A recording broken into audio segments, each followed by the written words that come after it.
Hey, what's going on, everybody? Thank you so much for joining me for today's video. In today's video, I want to reflect and kind of just speak on something that I've noticed in the guitar community. Whenever I create a particular type of content, or whenever I do this one particular thing, which I'm going to explain very, very soon, it riles people up and people just really just seem to get angry for some reason, which I think is very, very small, you know what, energy. But, you know, all things aside, I've noticed that there's a trend, man. Whenever I do one particular thing, or when anybody does one particular thing, it's interesting as to what happens. And what is that one thing that I do? Well, essentially, it's think for myself and have an opinion and try to help you guys.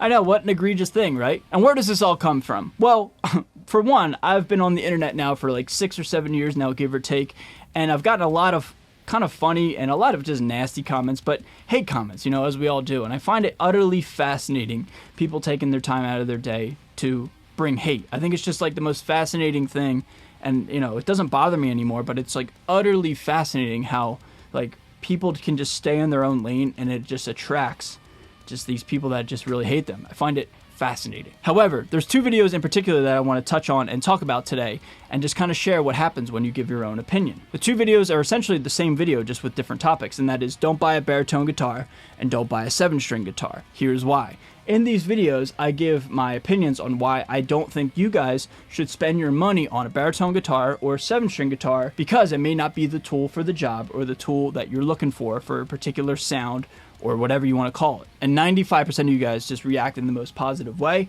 and I appreciate you guys, because most of you guys can see that I'm just trying to help out. I'm trying to give constructive criticism. I'm not bashing or criticizing.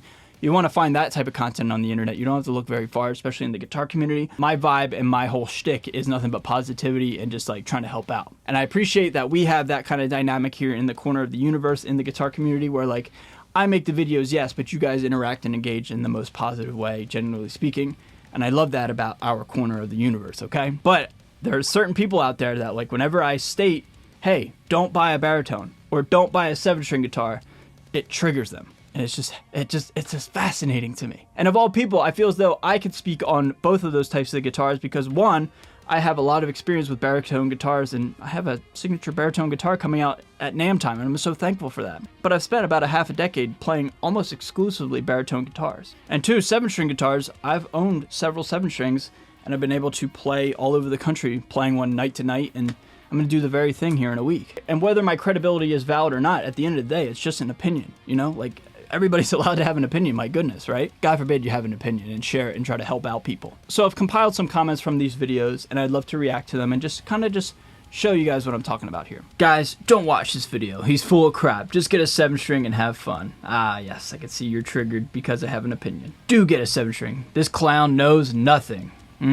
Another case of being triggered. User -VR415 classic, resorting to name calling. Dude, those chains every kid wears in middle school that you got are so cringy. Please take them off. No thank you, I'm good. I love my chains and I love my appearance and I love everything about what I wear. And I do dress like I did when I was in 8th grade, because who wants to grow up? I'm not sure why you're commenting on my physical appearance.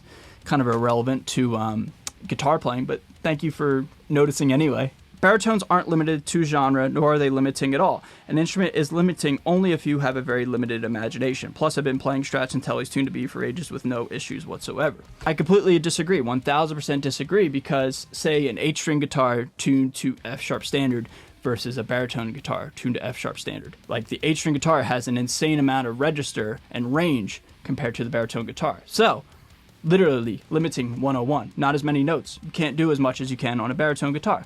So for that, I don't know where that argument's coming from, but it's just interesting, man. Here's a good one. Bro doesn't want us to buy 7-strings nor baritones. Like, what the H are we supposed to do then? Play 6 strings forever? Case in point, triggered 101. You don't get it, man. I said in both of these videos that you can play and do whatever you want, man. These are just arguments of why it may not be feasible for you. Once again, which is incredibly ironic, because if you know anything about me, I literally play both baritones and 7-strings. Here's a good one. This guy seems like there's too much space between his head and his hat. You look like you haven't gotten any sleep because your eyes are so baggy. First off, I don't sleep much. I sleep about like 3 to 4 hours a night. But 2, I've had these bags under my eyes ever since I was like 6 years old. I don't know, man. It's just a part of my DNA and my makeup. POV, a guy explaining why you shouldn't book a session with him. Laughy face. Tend to disagree. That was on the 7-string guitar. Don't buy a 7-string. I disagree. This one's a long one. I'll just kind of breeze through this one. There are so many bad facts, bad takes, and false info in this video. Well, first off, there is no such thing as a bad fact. If it's a fact, there's no such thing as a good fact or a bad fact. Bad takes, that's an opinion. These are all my opinions. Harder to play. Yes, a 7-string, in my opinion, is literally harder to play than a 6-string. That's not a fact. It's an opinion. No, a 7 dropped uses the A shape of a 6-string, which is the second key any standard tuned 6-string guitarist learns to play in. I don't understand the A shape. I'm not exactly sure what that means.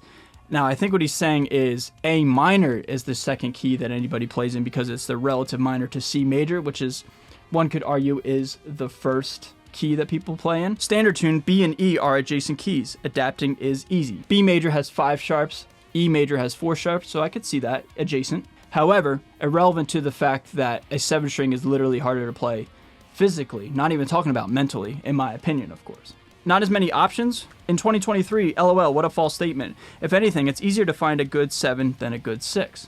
Well, good is certainly in the eye of the beholder, but let's go on Guitar Center's website, or no, let's go on Sweetwater's website real quick. Let's see how many 7-string electric guitars there are. So according to Sweetwater, there are 427 7-strings just solely based off of the search. And 6-string, there are, like I said, good is in the eye of the beholder, but are there more options with 6-strings? I think so. Long story short, this marathon of a comment in my comment section is nothing but a byproduct of a man being triggered by my, quote, bad facts and bad opinions, and feeling the need to write LOL when I present them as a just way to help out you guys. God forbid somebody thinks differently than another person, right? Somebody gave me a solid L, appreciate that. This man is trying to trick you into being a lame 6-string player. If you are cool, buy a 7-string. Yes, because we all know a popularity contest is the most important thing. We all need to feel validated, and we all need to feel cool, right? So if you're not cool, don't buy a 7-string. But if you are cool, Epic Adventure Turtle 1363 says you're cool if you buy a 7-string. And the last one here, the lesson here, music theory kills creativity. That's an old trope that we've all heard, and I personally disagree with that.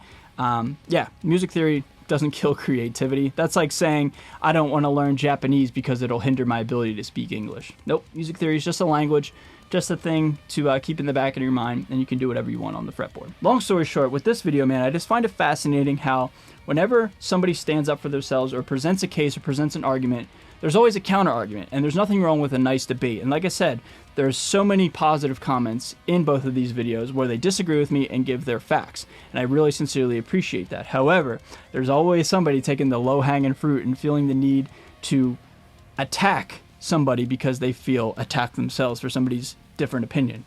It's really, really fascinating to me. And the way I can wrap up this video, man, is don't listen to anybody other than yourself. Take everything that anybody says with a grain of salt, myself included, man, but think for yourself. One person I really look up to in this industry is, of course, Glenn Fricker, because he really does think for himself and sticks up for himself and believes what he believes in. And for that, I can do nothing but admire the cat for that. I take a lot of inspiration from him, and I want to present that to you as well from me in my video right here.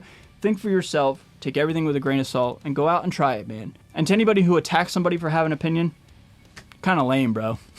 It's the weirdest part of this whole music industry gig, man. I'm so fascinated by it. The ability to feel insecure and triggered by somebody else's opinion. It's fascinating to me. So everybody, that's going to do it for this video, man. Yeah, this whole phenomenon is really, really fascinating. Whenever you have an opinion in the guitar community, a lot of people get triggered by it, and it's weird. It's really weird, but it's...